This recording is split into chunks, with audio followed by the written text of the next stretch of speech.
네, 트럼프 미국 대통령의 관세 정책으로 인해서 이 시각 현재 열리고 있는 아시아 주요 증시 일제히 하락하고 있는데 국내 증시도 양대 지수가 이 시각 현재는 3%대로 하락률을 키워가고 있는 상황입니다. 네, 시장의 하락률이 좀 커지고 있는데요.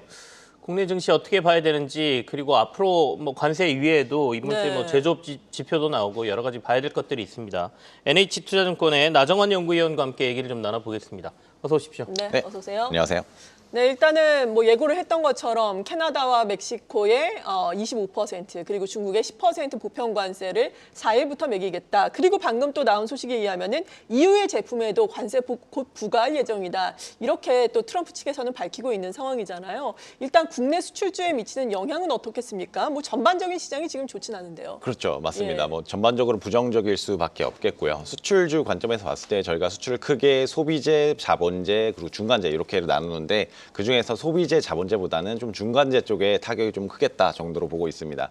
아무래도 2018년, 19년 미중 1차 관세 전쟁 당시에 이제 한국에서 중국 쪽으로 수출하는 쪽에서 좀 타격이 컸던 이런 업종들을 보면 결국에는 전기전자라든지 화학이라든지 기계 이런 중간재 수출 품목이 좀 감소하는 모습을 보였거든요. 그런 측면에서 봤을 때 이번에도 다른 업종보다는 조금 이런 IT라든지 전기전자, 화학 이런 업종에 좀 타격이 좀 있을 수 있겠다.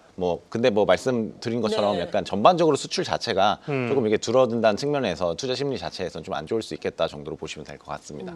사실은 어느 정도 예고됐던 사안이지 않습니까? 그렇죠. 네. 그 관세율도 얘기가 나왔었고 근데 막상 또 시장이 부과가 되니까 시장에서 크게 반응을 하고 있다 이렇게 볼 수도 있는데 트럼프 일기 때도 관세 이른바 전쟁이 있었습니다.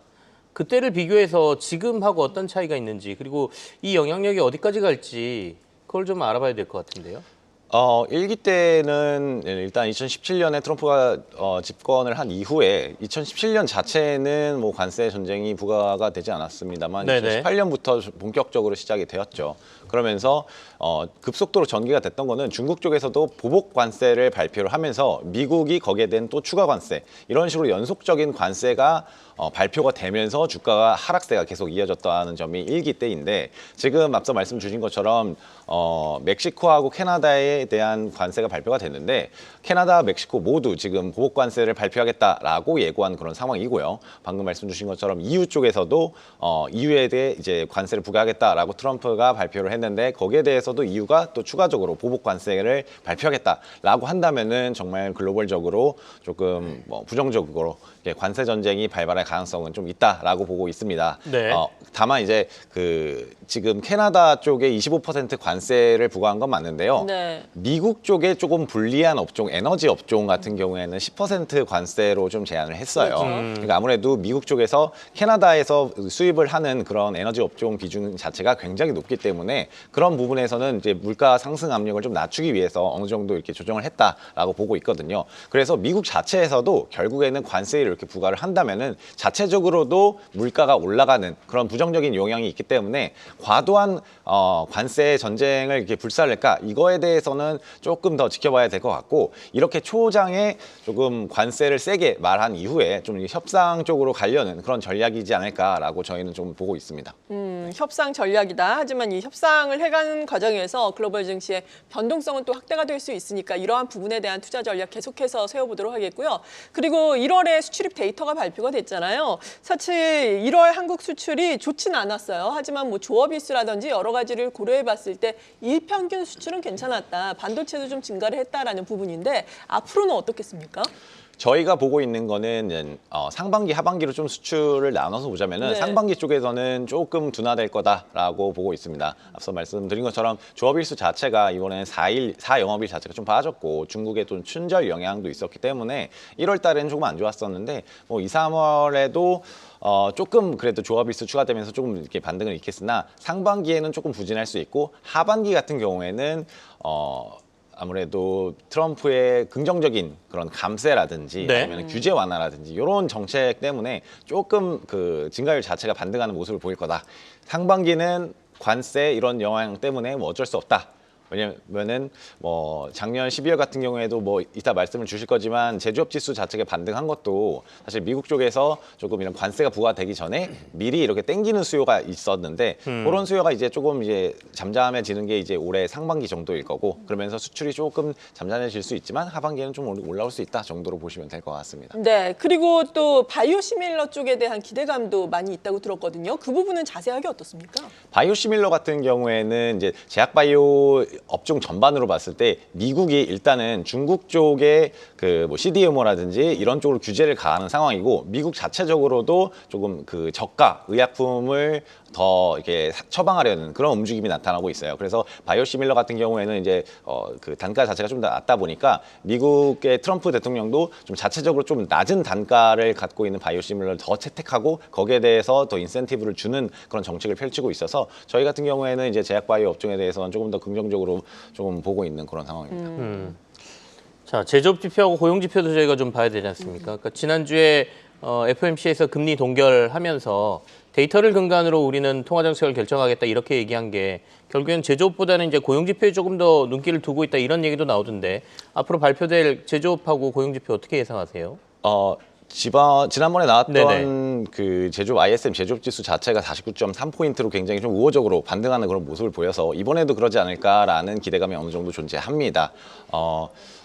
한국 수출하고 사실 연동성이 가장 높은 지표가 ISM 제조업 지표이기 때문에 이 제조업 지표가 올라가면서 한국 수출도 계속 개선되는 거 아니냐 이런 의견도 있었습니다만 저희 같은 경우 아까 말씀드린 대로 약간 그 사재기 수요가 어느 정도 일부 반영이 된 게 연말에 있지 않을까라고 생각을 해서 저희는 이렇게 추세적인 상승 뭐 이렇게 상승할 수는 있겠지만 이렇게 이렇게 엄청 개선되는 방향으로 가지는 좀 않지 않을까라고 정도 보고 있고 고용 같은 경우에는 파웰 의장께서도 뭐 긍정적으로 말씀을 하셨어요. 미국 고용 상황은 굉장히 건조한 상황이다. 그렇기 때문에 지금 서두르게 금리 인하를 단행할 필요는 없다. 그리고 지표를 보고 경제 지표를 그 통화 정책을 결정하겠다라고 말씀하신 부분은 뭐 고용 지표 이런 부분도 있겠으나 결국에는 이제 물가거든요. 트럼프의 관세 정책이 어떻게 경제 지표에 반영이 돼서 이게 어떻게 숫자로 나올 것인가 요거를 한번 눈으로 확인하고 그 다음에 움직이겠다라고 발표를 하신 거로 저는 생각되고 있고 그렇기 때문에 단기적으로 봤을 때는 FOMC 같은 데서 정책 변경이 1분기보다는 조금 2분기 말쯤에 좀 나오지 않을까. 어느 정도 관세의 영향을 숫자로 나타내는 게 좀 확인한 후에 그런 정도의 통화 정책으로 움직이지 않을까라고 저희는 생각을 하고 있어서 FOMC보다는 조금 뭐 딥시크라든지 아니면 최근에 나왔던 관세라든지 네. 다른 쪽에 좀 포커스를 두고 주가가 움직이지 않을까 정도로 생각하고 있어요. 네, 딥시크 문제와 관련해서는 지금 딥시크로 인해서 AI 버블에 대한 우려가 있는 거잖아요. 과연 빅테크들이 계속해서 AI에 대한 대규모 투자를 이어나갈 수 있는지가 관건인데 또 마침 이번 주에 뭐 아마존이라든지 그리고 알파벳 등이 실적을 발표를 하는데 이 캐펙스와 관련해서도 코멘트가 좀 있을 것으로 전망을 하시나요? 맞습니다.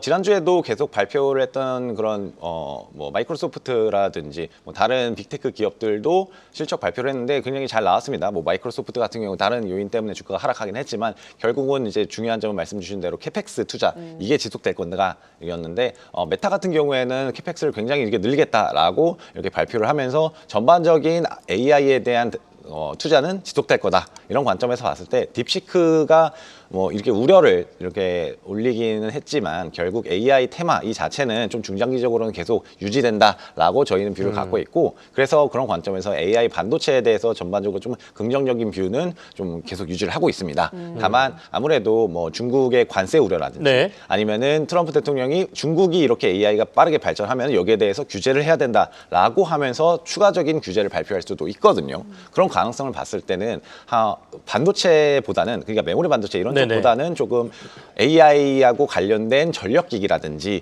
원전이라든지 이런 전기를 공급하는 이런 업종들에 저희는 좀 더 초점을 맞추고 봐야 된다라는 전략을 조금 제시를 해드리고 있습니다. 네, 이제- 전력 설비와 원전. 네. 딥시크로 시작된 여러 가지 이슈가 오늘은 이제 관세까지 이게 포함이 되면서 SK 하이닉스는 오늘 지금 5%대 하락세를 보여주고 있거든요. 그러면 말씀은 이제 글로벌 빅테크 업체들의 캐펙스 투자는 이어질 거다라고 하셨지만 시장의 우려는 계속 남아 있는 것 같아요. 전략을 어떻게 가져가야 될지 반도체 중심으로 해서 전체적인 2월 전략을 좀 제시해 주십시오. 반도체 같은 경우에는 결국에는 이제 디램 가격 자체가 올라가고 그에 따라서 실적이 상향 조정되기 전까지는 조금 뭐 좀 약간은 보수적인 그런 느낌으로 가야 된다라고 저희는 생각을 하고 있고요. 네. 2월에는 아무래도 계속 관세 얘기가 부각이 될 겁니다. 그렇기 때문에 관세에 좀 무관한 업종이면 엔터테인먼트하고 증권 업종 이런 업종들은 조금 관세 부과가 될 수 없는 이런 업종이기 때문에 이런 업종으로 피해 가거나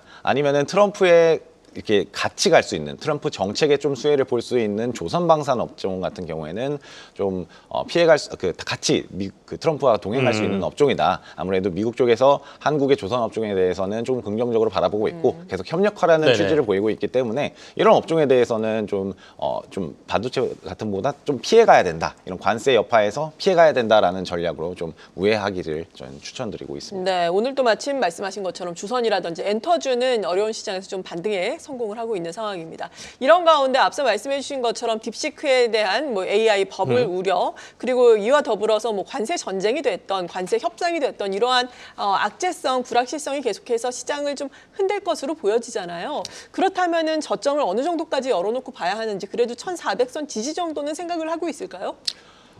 정말 예. 최악의 상황에서는 저희는 PBR 기준으로 0.82배 정도까지 내려갈 수 있다. 그게 코스피 지수로 환산하면 2,250포인트인데 그게 저희가 연초에 발표드렸던 2025년 연간 전망 밴드입니다. 2,250이 하단이고 2,850이 상단 이렇게 정도로 보고 있는데 이 0.82배라는 거는 결국 2018년, 19년 관세 전쟁 때 주가가 하락을 해서 PBR이 어느 정도 선에서 지지를 했느냐라는 점이 0.82배에서 지지를 했었거든요. 그래서 정말 최악의 경우에는 2,250까지도 봐야 된다라는 거고 말씀 주신 대로 지금 한 3% 정도 하락을 하고 있는데 아무래도 2,400선은 추가적인 관세가 발표된다면은 조금 위험할 수 있겠다 정도로 보고 있어요. 그래서 단기적으로는 변동성은 좀 불가피하다. 하지만 뭐 작년에 같은 경우는 코스피 주가가 7월 이후로 굉장히 많이 빠졌죠. 네. 그래서 그때부터 트럼프 피격이 일어난 이후부터 트럼프에 대한 가능성, 이런 당선 가능성이 좀 네네. 높아지면서 반영을 많이 했거든요.